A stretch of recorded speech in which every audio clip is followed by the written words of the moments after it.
আসসালামু আলাইকুম গাইস, আপনারা সবাই কেমন আছেন? আশা করি সবাই ভালো আছেন। আলহামদুলিল্লাহ আমিও ভালো আছি। আজকে আমি যে রেসিপিটা শেয়ার করতে চলে আসলাম, এটা হলো আজকে আমি জিলাপি বানাবো। তো জিলাপি বানানোর আগে বেসনটাকে ভালো করে ভেজে নিলাম।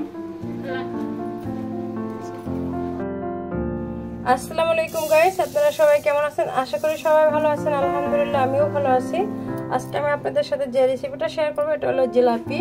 জিলাপি আমি কখনোই আমার লাইফে বানাই নাই, শুধু দেখি সবাই বানায়, তো ইচ্ছা করলে আমিও আজকে একটু বানাই দেখি কেমন হয়।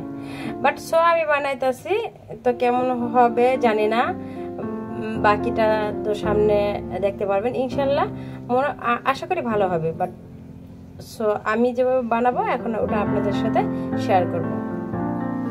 এখানে নিয়ে নিলাম এরকম 1 কাপ চিনি দিয়ে দিলাম। এখন এটা নিয়ে 1 কাপ সেম পানি দিয়ে দেবো। দিয়ে দিলাম এই কাপটা মেপে 1 কাপ পানি। এখানে আমি দিয়ে দিলাম 4-5টা এলাচের গুঁড়া, একটু ফেটে দিয়ে দিলাম থেতলে। তো সরি গাইস, আমি আপনাদের দেখাইতে পারলাম না আমি কিভাবে আমি ভেষণ নিয়েছি বানানোর জন্য। এখানে আমি 2 কাপ ভেষণ নিয়ে নিয়েছি এই কাপের।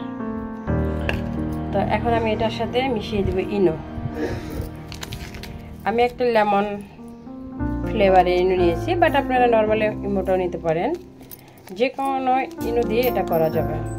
এখানে 2 কাপ যেহেতু, বাট আমার কাছে একটা ইনো আছে, আমি সাথে একটু বেকিং সোডা দিব। তো দিয়ে দিলাম এখানে 1 প্যাকেট ইনো।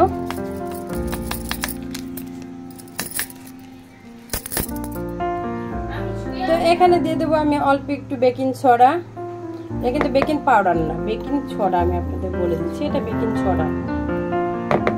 তো এখন দিয়ে দেবো এখানে আমি স্বাদ মতো লবণ।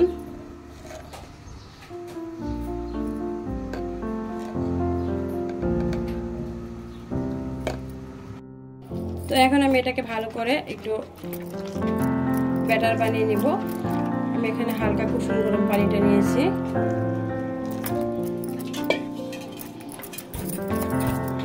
একটা হ্যান্ড বিটার দিয়ে আপনি আস্তে আস্তে দিতে থাকবেন আর এইভাবে এটাকে গোলাতে থাকবেন।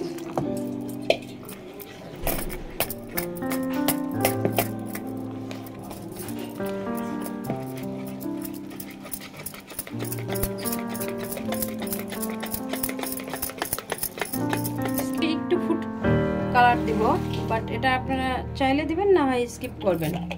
আমি এটার সাথেই দিয়ে দেবো ফুড কালারটা।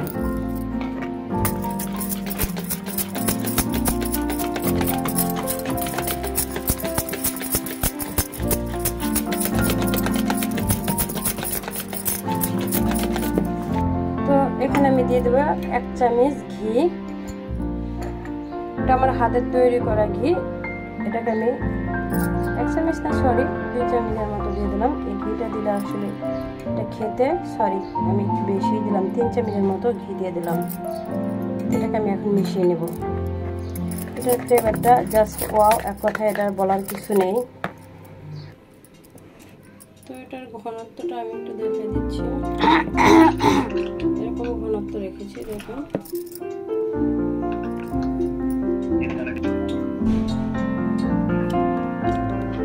তো আমি কেক বানানোর এমন একটা কাগজের মাঝে ঢেলে নিচ্ছি।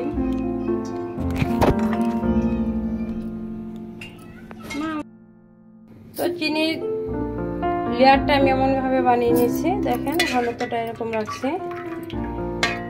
জল দিয়ে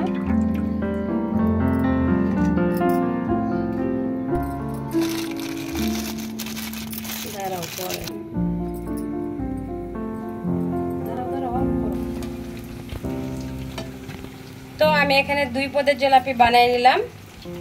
একটা মোটা বানাইছি, একটা চিকন বানাইছি, বাট আমার চিকনটা খুব ভালো লাগতেছে। আমি এরপরে কয়েকটা চিকনই বানাবো।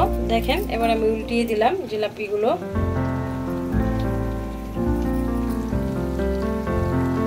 তো দেখেন মশলা দিলে আমার জিলাপিগুলো কিন্তু অনেক ফুলেছে, অনেক ফুলে ঢুস হয়ে গেছে। তো আসলে কোনো কিছুই মানে আপনার চেষ্টার বাইরে থাকে না, সবকিছুই লাইফে অভিজ্ঞতা রাখতে হয়। কখনোই কিন্তু আমি জিলাপি বানাই না, আমার জীবনে ফার্স্ট টাইম বানাইলাম। আসলে অনেক অনেক বেশি সুন্দর হয়েছে। তো এটা আমি ছোটটা বানাইছি।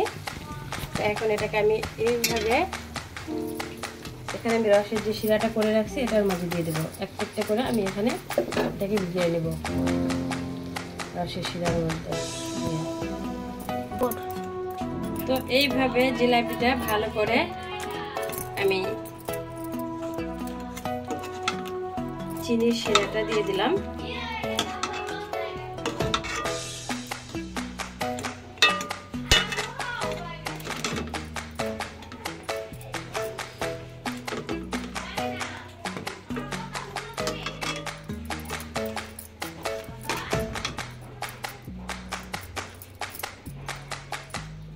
এটা আমার হয়ে গেছে, এটা ভিজে গেছে, এটাকে আমি উঠাই ফেলবো।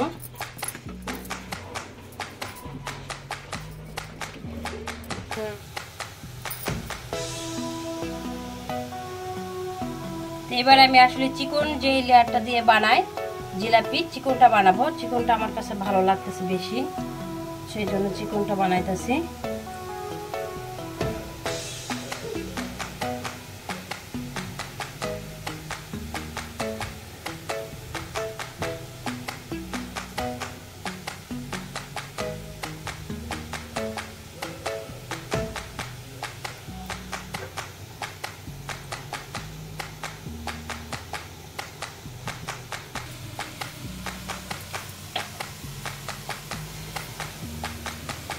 গাইস, বানিয়ে নিলাম জিলাপি।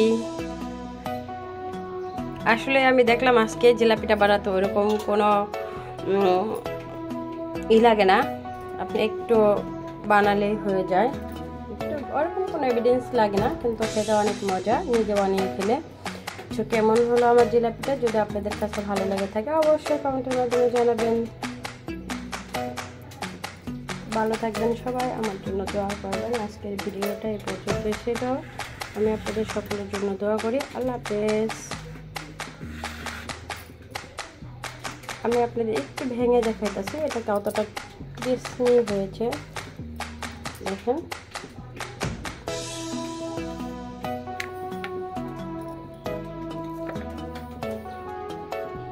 দেখেন ভিতরে কিন্তু জুচি হয়ে গেছে, রসটা কিন্তু ভালো মতো ঢুকে গেছে ভিতরে। তো আসলে এই জিলাপিটা আমার কাছে সবচেয়ে বেশি ভালো লাগে, ঝুরি জিলাপি। এটাকে ঝুরি জিলাপি বলা হয়। এটা খেতে অনেক মজা। আর আমি একটু লেবু দিছি তো একটু হালকা টকটক লাগে, মানে ভিতরে যে জুচিটা আছে ওটা খেতে একটু টকটক লাগে, তাই একটু বেশি ভালো লাগে। তা অবশ্যই একবার বাসায় ট্রাই করে দেখবেন। আল্লাহ হাফেজ।